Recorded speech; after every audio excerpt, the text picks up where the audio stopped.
Good morning. I'm Thomas Kamei from San Francisco. I'm 17 years old, and this is my 10th consecutive annual meeting. You must be a PhD by now, at least. Mr. Buffett, Mr. Munger, I'm curious about what you think is the best way to become a better investor. Should I get an MBA, get more war experience, read more Charlie Munger almanacs, or merely is it genetic and out of my hands? Well, I think you should read everything you can.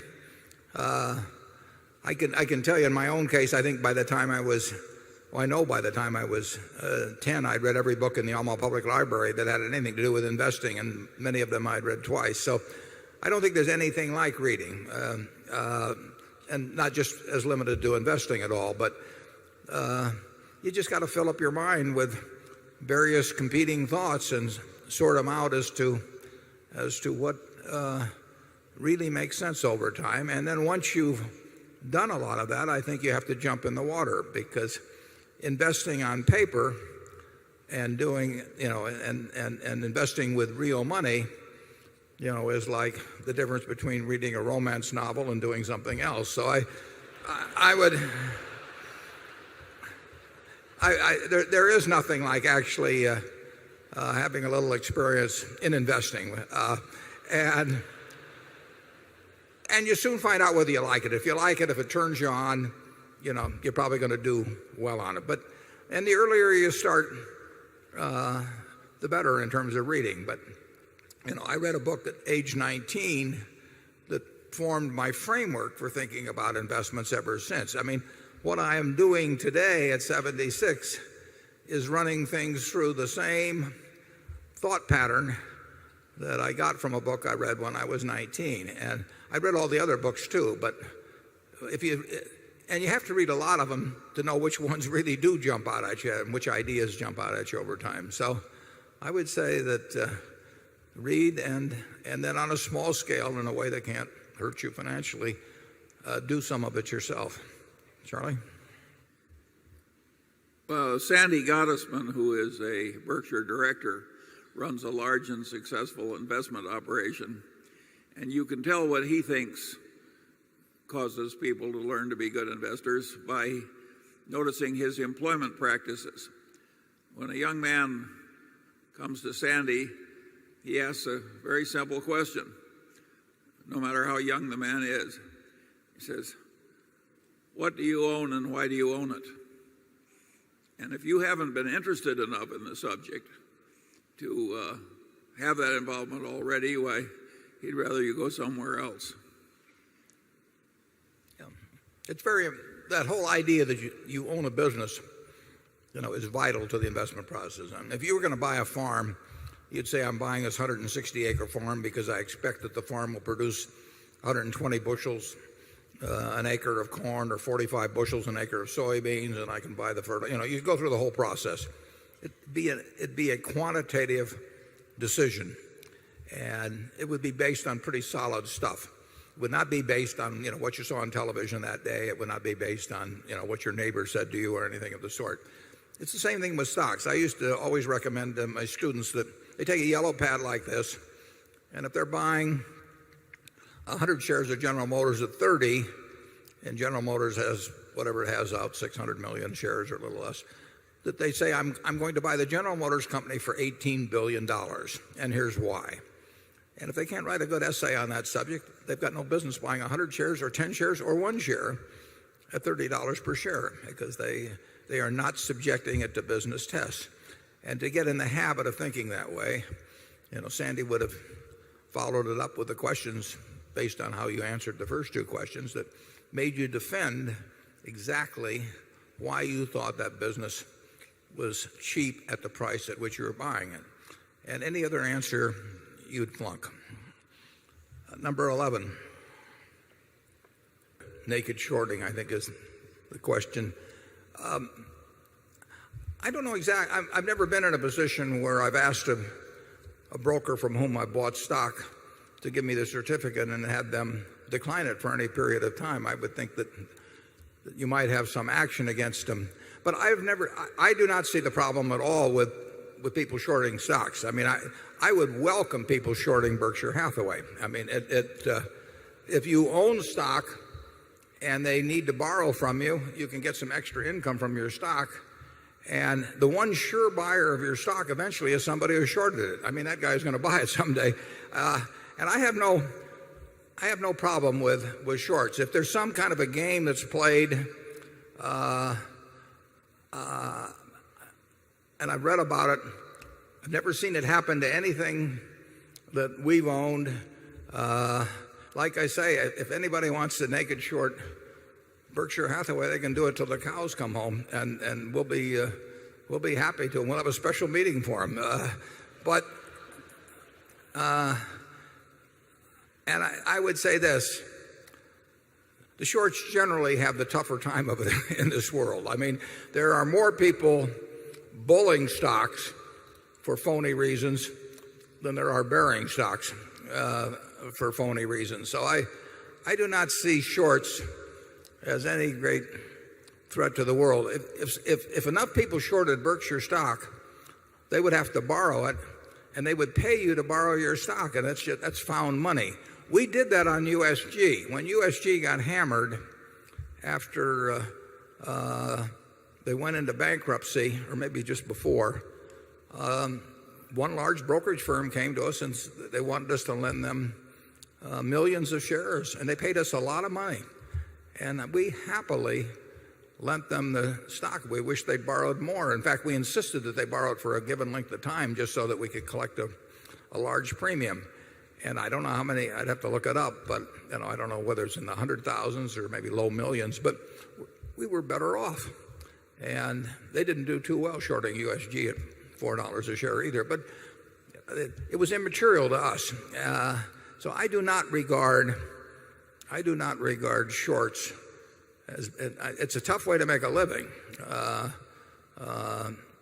It's very easy to spot phony stocks and promoted stocks, but it's very hard to tell when that'll turn around. And somebody that's promoted a stock to 5 times what it's worth may very well promote it to 10 times what it's worth. And if you're short, that can get very painful. Charlie, do you have any thoughts on shorting?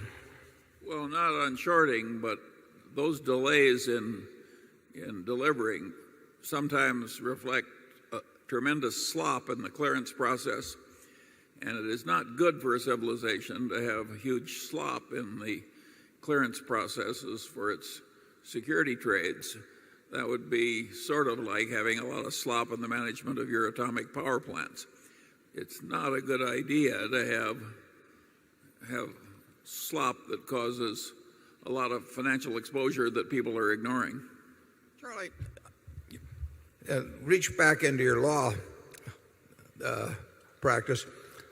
If I buy 1,000 shares of General Motors and my broker doesn't deliver it to me, and I ask him to deliver it, and he doesn't deliver it to me after a week or 2 weeks or 3 weeks, what's the situation? Well, if you're a private customer, you may wait a while. And a lot of the other trades, clearance systems do cause people to put up collateral and so on. But a lot of, take derivative trading, there's a lot of slop in derivative trading. And the clearance problem would be awful if a lot of people wanted to do something at once.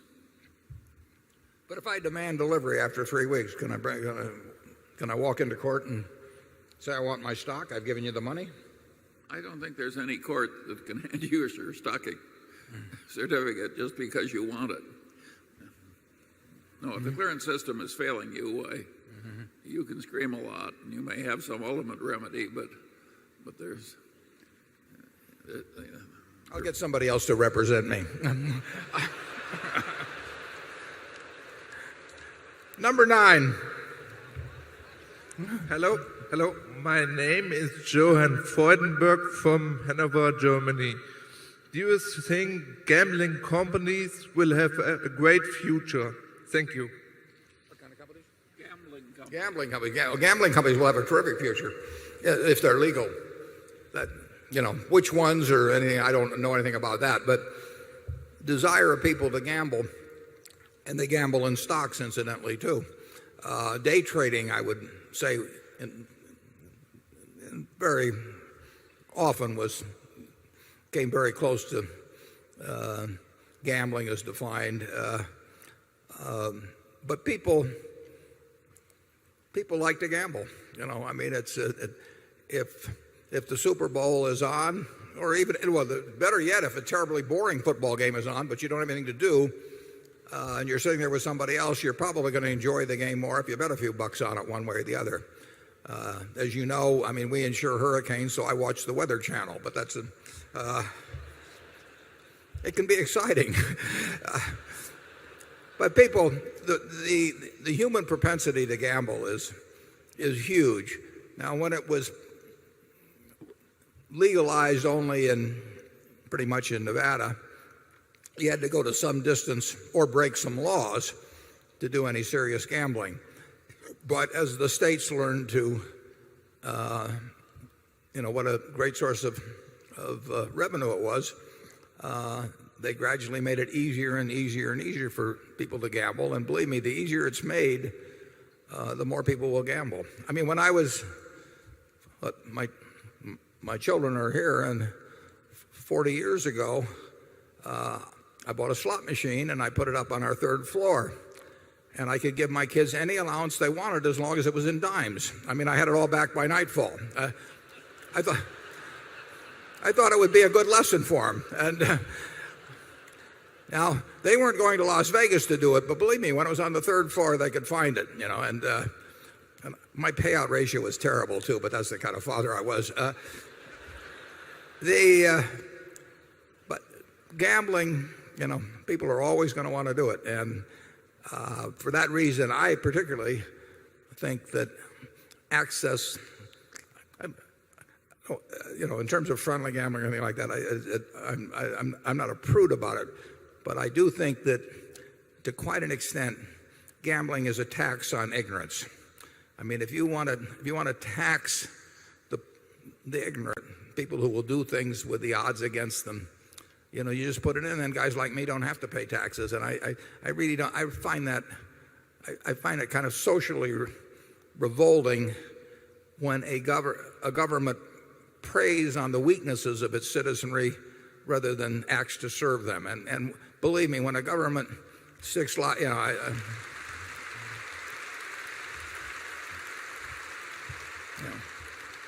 a government makes it easy for people to take their Social Security checks and start pulling handles, or participating in lotteries or whatever it may be, it's a pretty cynical act. It works. It's a pretty cynical act, and it relieves taxes on those who don't fall for those, and or who aren't dreaming about having a car instead of actually having a car, or dreaming about a color TV instead of having one. So it's not government at its best, and I think other things flow from that over time too. Charlie? Yeah, I would argue that the gambling casinos use clever psychological tricks to cause people to hurt themselves. There is undoubtedly a lot of harmless amusement in the casinos, but there's also a lot of grievous injury that is deliberately caused by the casinos. It's a dirty business, and I don't think you'll find a casino soon in Berkshire Hathaway.